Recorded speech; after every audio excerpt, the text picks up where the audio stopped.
Tempat kita ni ada sistem pengajian agamanya, pondok, sekolah. Pondok lain, sekolah Arab lain. Pondok-pondok ni, tuk guru duduk situ, pakai tengok pondok cerita ikut bergaung tu. Terbalik sekali seminggu, 2 minggu sekali. Budak ni, anak kita duduk pondok ni boleh dengar tuk guru mengajar, boleh tengok perangai tuk guru, dia boleh tengok perhati tingkah laku tu. Tuk guru semayang dia tengok, tuk guru basuh dengan orang dia tengok, tuk guru gila pagar dia, kau makan nasi, kau berapa dia tengok berlaku tingkah laku ni. Ini kelebihan orang duduk pondok. Kerana tuk guru duduk perhati dia, dan dia duduk perhati tuk guru.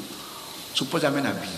Sebab tu Nabi, anak murid Nabi, orang tak panggil talamiz, orang tak panggil tulab, tak panggil anak murid, orang panggil sahabat. Anak murid Nabi, orang panggil sahabat.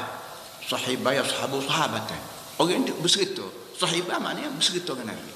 Supaya budak pondok berserta dengan tuk guru, tuk guru berserta dengan budak pondok. Nabi berserta dengan sahabat, dan sahabat berserta dengan Nabi. Ini kelebihan. Orang di sekolah Arab ni, dia pergi ke sekolah pagi. Anak murid mari rumah dia, pergi ke sekolah.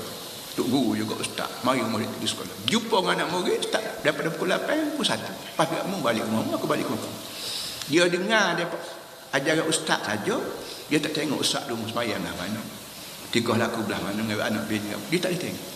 Ini beza di antara pengajian pondok dengan pengajian sekolah.